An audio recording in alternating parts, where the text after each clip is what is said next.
Hello student, today I am going to explain you the remaining part of heredity and variations. Second, dihybrid cross. When cross between two pair of contrasting character is called dihybrid cross. अब यह cross करवा रहे हैं two pair of contrasting characters को लेकर, तो इसको dihybrid cross करेंगे। एग्जाम्पल में आएगा राउंड एंड येलो शीट। ये पहला कैरेक्टर हो गया आपका वन पेयर, और सेकंड जो पेयर है वो था रिंकल्ड और ग्रीन, तो ये सेकंड पेयर हो गया। तो जो राउंड होता है इसको डिनोट करेंगे कैपिटल आर के द्वारा, और येलो जो है उसको डिनोट करेंगे कैपिटल वाई के द्वारा। अब जो रिंकल्ड है उसको डिनोट करेंगे स्मॉल आर के द्वारा, तथा ग्रीन को स्मॉल वाई के द्वारा करेंगे। जब इन दोनों का क्रॉस करवाया जाता है तो उसके द्वारा जो रेशियो बनता है जनरेशन में, नेक्स्ट जनरेशन का जो रेशियो होता है 9:3:3:1 होता है, जिसको प्रूव करना होता है, और इसको प्रूव किया जाता है चेकर बोर्ड के द्वारा।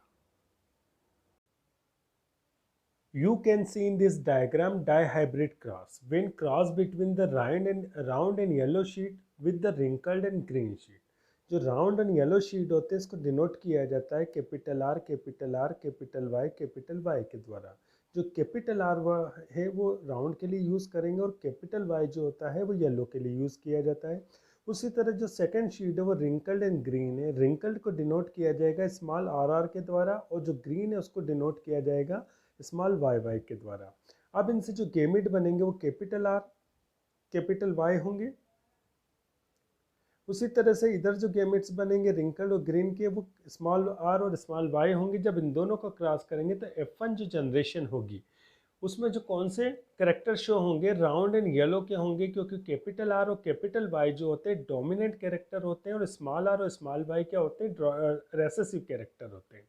जो डोमिनेंट कैरेक्टर होते हैं वो F1 जनरेशन में दिखाई देते हैं। तो जो कैरेक्टर दिखाई देते हैं उनको डोमिनेंट कैरेक्टर कहते हैं, और जो कैरेक्टर नहीं दिखाई देते हैं उनको रेसेसिव कैरेक्टर कहते हैं। अब इस F1 जनरेशन का क्रॉस अगेन F1 से करवा देते हैं तो कितनी जनरेशन मिलते, कितने कॉम्बिनेशन मिलते हैं, 4 कॉम्बिनेशन। तो यहाँ पर ये जो आपको एरो वाला स्ट्रक्चर दिख रहा है ये मेल को डिनोट करेगा, और जो प्लस वाला है फीमेल को डिनोट करेगा।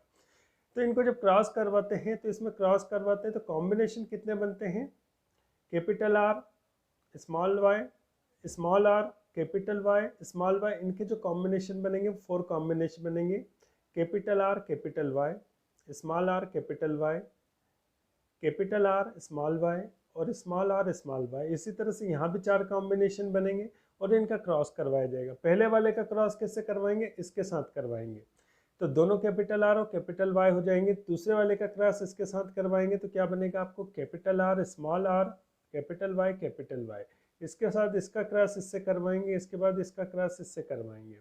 अब सेकेंड वाला जो आएगा अगेन इसका क्रॉस किससे करवाएंगे, इसके साथ करवाएंगे, इसका क्रॉस इससे करवाएंगे, फिर इसका क्रॉस इससे करवाएंगे और इसका क्रॉस इससे करवाएंगे। फिर थर्ड वाला जो आएगा फिर अगेन इससे पहले वाले से क्रॉस होगा, फिर दूसरे वाले से क्रॉस होगा, फिर तीसरे वाले से क्रॉस होगा, फिर चौथे वाले से क्रॉस होगा, और फोर्थ वाला जब आएगा पहले से क्रॉस करेगा, फिर दूसरे से करेगा, फिर तीसरे से करेगा, फिर चौथे से। इस तरह से जब क्रॉस करवाते हैं तो कौन कौन सी शीट बनती है, तो उनका जो रेशियो बनेगा वो क्या बनेगा, 9:3:3:1 बनेगा। मतलब जो 9 शीट बनेंगे वो राउंड इन येलो बनेंगे, जो 3 शीट बने रिंकल्ड इन येलो बनेंगे, अगेन जो 3 बनेंगे वो राउंड इन ग्रीन बनेंगे, और जो सबसे वन लास्ट में बनेगा वो रिंकल्ड एंड ग्रीन बनेगा। तो इसका रेशियो आपको मिल जाता है क्या, 9:3:3:1। इस तरह से चेकर बोर्ड के द्वारा आपको प्रूफ करना है डायहाइब्रिड क्रॉस को।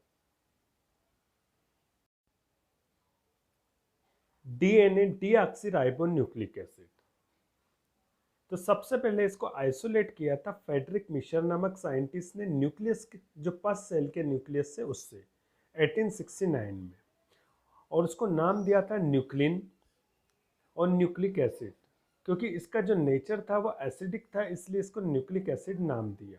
Letter it was experimentally proved by scientist Griffith and Avery, MacLeod and McCarty that the DNA is a carrier of genetic information from generation to generation।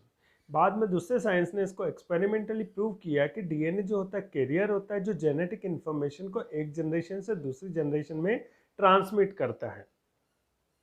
DNA is a macromolecule और polymer. DNA जो होता है बहुत बड़ा molecule होता है, polymers होता है जो छोटी छोटी मोनोमर यूनिट से मिलकर बना होता है।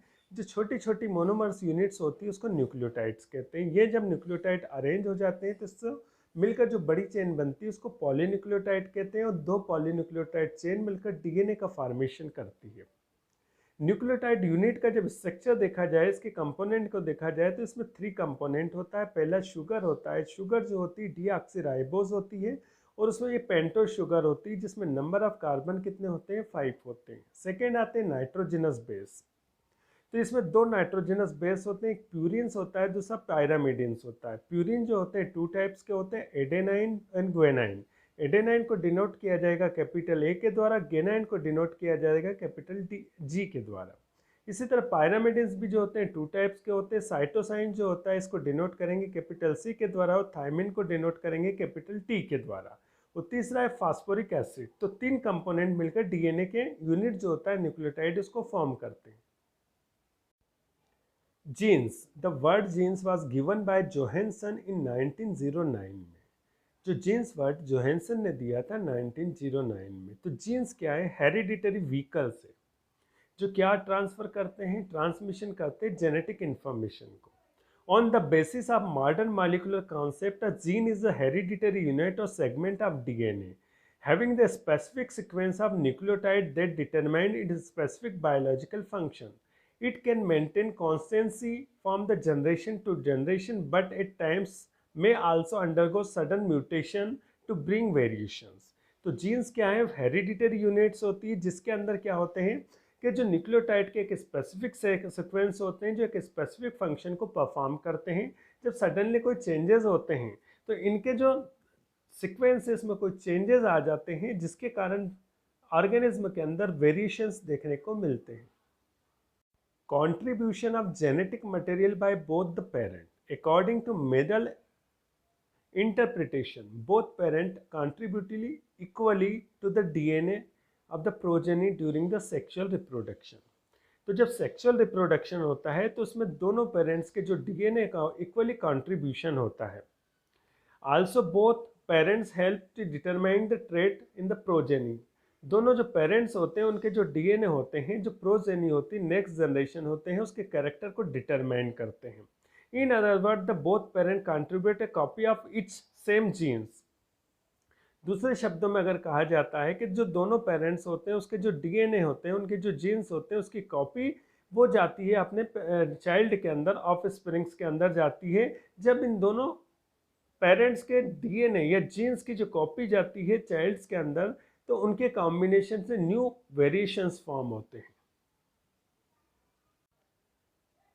Sex determination in sexual reproduction, male gamete and female gamete. मतलब मेल गैमीट जो होता है स्पर्म होता है, और फीमेल गैमीट जो होता है ओवम होता है। इनके फ्यूजन को फर्टिलाइजेशन कहते हैं, और फर्टिलाइजेशन से जो न्यू सेल्स फॉर्म होती है उसको जायगोट कहते हैं। बाद में जो जायगोट होता है डेवलप हो जाता है ऑफ स्प्रिंग्स में, जो कि मेल या फीमेल हो सकती है। The mechanism by which the sex of an individual determined as it begins life is called sex determination. ऐसी प्रोसेस जिसके द्वारा सेक्स को डिटरमाइन किया जाता है उस प्रोसेस को सेक्स डिटर्मिनेशन कहते हैं।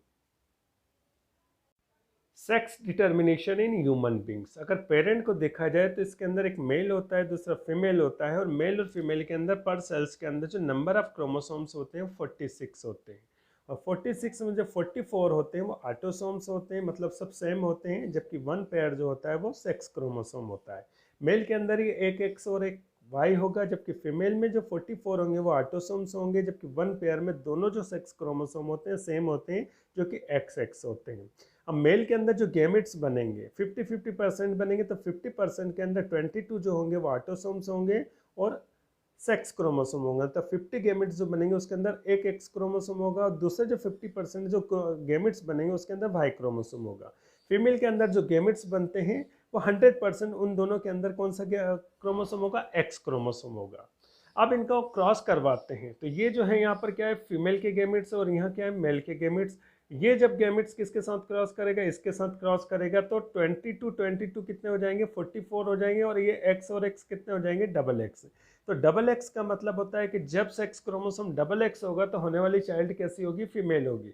अब ये 22 किसके साथ क्रॉस करेगा, इस 22 प्लस एक्स के साथ, तो 22 प्लस कितने हो जाएंगे 44, और ये एक्स और इस एक्स के साथ क्रॉस करेगा तो डबल एक्स हो गया, तो बनने वाली जो चाइल्ड कैसी होगी, फीमेल होगी। अब इस सेकेंड जो 22 प्लस वाई है ये क्रॉस करेगा किसके साथ, 22 प्लस एक्स के साथ, तो बनेगा क्या 44 प्लस एक्स वाई। तो एक्स वाई किसको डिनोट करेगा, होने वाली जो चाइल्ड होगी मेल होगी, सेम ये कंडीशन किसके साथ होगी, इसके साथ। तो 22 प्लस 22 कितने हो जाएंगे, 44 हो जाएंगे, और एक्स प्लस वाई क्या हो जाएगा, एक्स वाई हो जाएगा। तो जिस इंडिविजुअल के अंदर एक्स वाई क्रोमोसोम होता है वो क्या हो जाता है, मेल होता है। तो इसके अंदर ह्यूमन, इस तरह से ह्यूमन बींग्स के अंदर सेक्स डिटर्मिनेशन की प्रोसेस होती है।